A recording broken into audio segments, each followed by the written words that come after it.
Hello students, तो हम पढ़ रहे थे इंडिविजुअल डिफरेंसेस जिसके हम डायमेंशन की बात कर रहे थे। आज हम नेक्स्ट डायमेंशन की बात करेंगे। नेक्स्ट डायमेंशन जो हमारा है वो है वैल्यू। वैल्यू का मतलब होता है मूल्य। किसी भी चीज़ के लिए हमारा क्या मूल्य है। जैसे फॉर एग्जांपल अगर हम महात्मा गांधी की बात करें तो उनके लिए क्या था, जो अहिंसा था वो क्या था, उनकी वैल्यू थी। और इसके साथ साथ अगर हम मदर टेरेसा की बात करें तो पीस और शांति क्या थी, उनके लिए एक वैल्यू थी। तो वैल्यू क्या होती है, एक तरह का ऐसा एलिमेंट होता है जो हमारे लिए सही होता है और डिज़ायरेबल होता है। सबसे पहले अगर हम बात करें वैल्यू की, value is a judgemental element of what is right, good और डिज़ायरेबल। तो वैल्यू क्या है, वैल्यू एक ऐसा एलिमेंट है जिसके द्वारा हम जज करते हैं किसी भी चीज़ को कि क्या सही है और क्या अच्छा है और क्या डिज़ायरेबल चीज़ है हमारे लिए। नेक्स्ट अगर हम बात करें एटमोलॉजिकल मीनिंग की वैल्यू के बारे में, the word value is drive from Latin word. तो जो हमारे पास वैल्यू शब्द है वो कहाँ से आया है, लैटिन वर्ड से आया है, वलेरा से, जिसका मतलब होता है टू बी स्ट्रॉन्ग और टू बी वर्थ, जिससे कि हम क्या करते हैं, मजबूत महसूस करते हैं। और इसके साथ साथ जो हमारे लिए क्या होता है, यूजफुल, वो क्या हो गया, हमारी वैल्यू हो गई। अगर हम बात करें फिलोसफिकल पॉइंट ऑफ व्यू की, तो a value is a directly related to a view point और थॉट। तो वैल्यू क्या है, हमारे रिलेट करती है किसी एक पर्टिकुलर व्यू से या किसी एक थॉट से, जो रिलेट करता है वो हो जाती है हमारी वैल्यू। नेक्स्ट अगर हम इसकी डेफिनेशन की बात करें तो अकॉर्डिंग टू जॉन ड्यूए, उनके अकॉर्डिंग क्या है value, the value means primarily to price, to esteem, to appraise, to estimate.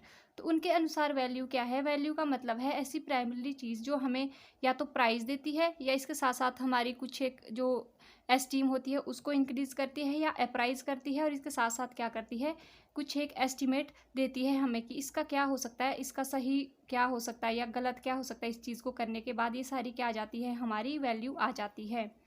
Next है हमारी करेक्टरिस्टिक्स। अगर हम करेक्टरिस्टिक्स की बात करें तो वैल्यू कैसी होती है, क्या वैल्यू की क्या क्या विशेषताएं हैं। सबसे पहले वैल्यू में बी स्पेसिफिक एंड में बी मोर जनरल। तो वैल्यू क्या हो सकती है, एक स्पेसिफिक हो सकती है या फिर इसके साथ साथ जनरल हो सकती है। स्पेसिफिक का मतलब हो गया कि जैसे किसी इंसान के लिए क्या है, ऑनेस्टी है, तो वो ऑनेस्टी को क्या मानता है, खुद की वैल्यू मानता है, तो वो क्या होगी, किसी एक पर्टिकुलर इंसान के लिए उसकी एक स्पेसिफिक वैल्यू हो गई। और मे बी मोर जनरल, और जनरल का मतलब हो गया कि जैसे कि सेल्फ रिस्पेक्ट, तो सभी इंसान के लिए क्या होगी, सेल्फ रिस्पेक्ट जो है वो बहुत ही इंपॉर्टेंट रोल प्ले करती है, तो वो कैसी वैल्यू होगी, एक जनरल वैल्यू हो गई। नेक्स्ट है वैल्यू आर स्टेबल। और जो वैल्यू है वो कैसी होती है, स्टेबल होती है, यानी कि स्थिर होती है, ये चेंज नहीं होती है। अगर कोई इंसान है तो उसके लिए अगर कोई एक वैल्यू बहुत ज़्यादा इंपॉर्टेंट है, जैसे कि उसकी या एथिकल वैल्यू हो गई, तो वो क्या होगी, वो स्टेबल रहेगी, मतलब कि बर्थ से डेथ तक उसके साथ चलेगी। नेक्स्ट है वैल्यूज़ आर लर्नड। और जो वैल्यू है उनको हम क्या करते हैं, लर्न करते हैं, सीखते हैं। हम किसी इंसान को देख के, अगर हमें किसी इंसान में कोई एक अच्छी आदत लगती है या उसकी कुछ एक वैल्यू अच्छी लगती है तो हम उसे अडॉप्ट कर लेते हैं, यानी कि हम उसे किसी और से सीखते हैं और अप्लाई करते हैं अपनी लाइफ में। नेक्स्ट है value are different from culture to culture. तो वैल्यू क्या होती है, डिफरेंट होती है कल्चर वाइज भी। जैसे एक कल्चर में किसी एक चीज़ को बहुत इंपॉर्टेंट माना जाता है। अगर हम हिंदू धर्म की बात करें तो यहाँ पर क्या है कि जो भगवान है उसको बहुत अधिक मानते हैं, तो वो क्या है, बिलीफ है, हमारा बिलीफ किसके प्रति है, गॉड के प्रति है। तो वो क्या हो गया कि हमारा कल्चर है, तो कल्चर के बेस पर ही हमारी वैल्यू बिलीफ सिस्टम को मानने वाली हो गई। नेक्स्ट है value are a part of our personality. तो वैल्यू क्या है, हमारी पर्सनैलिटी का एक पार्ट होता है। अगर हम ऑनेस्टी की ही बात करें तो क्या हो गया वो, कि अगर हम कुछ चीज़ बार बार रिपीट करते हैं, हम हर एक चीज़ में ऑनेस्ट रहते हैं, तो एट द एंड ऑफ, जब भी हमारा कुछ लास्ट में इवेल्युएशन होता है तो उसके बाद पता चलता है कि ये इंसान कैसा है, ऑनेस्ट है, तो वो क्या होगी, उसकी पर्सनैलिटी हो गई। नेक्स्ट हम बात करेंगे टाइप्स ऑफ वैल्यू की।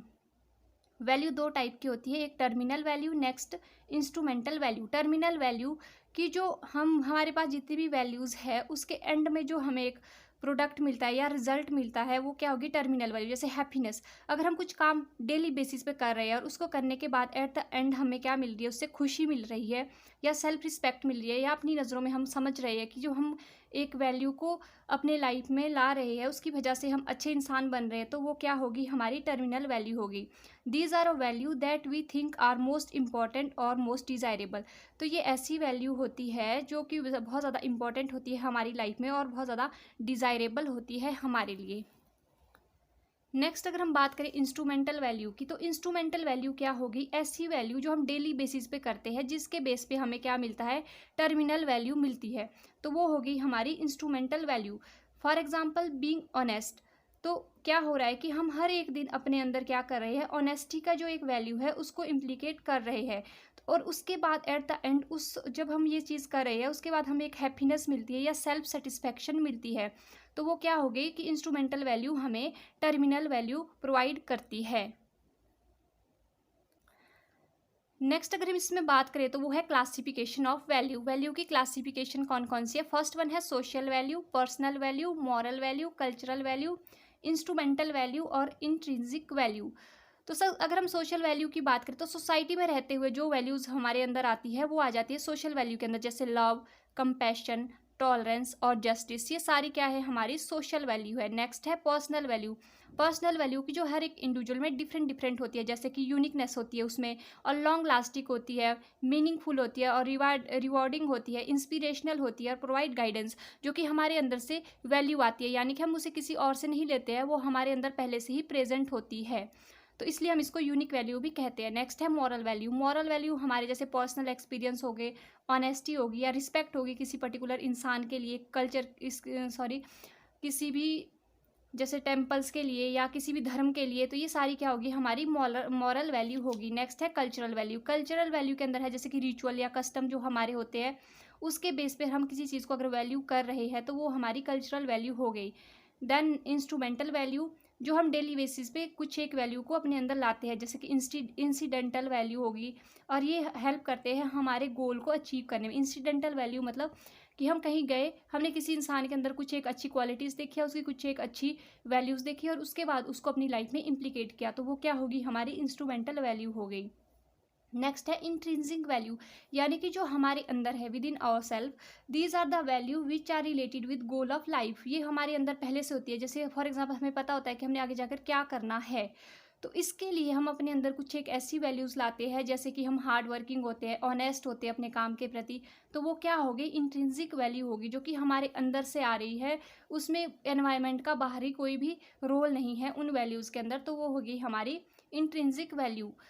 तो आई होप आपको यहाँ तक समझ आ गया हो और ये वीडियो आपके लिए यूज़फुल हो। तो मिलते हैं जल्द ही नेक्स्ट वीडियो में, तब तक के लिए bye bye and thank you for watching.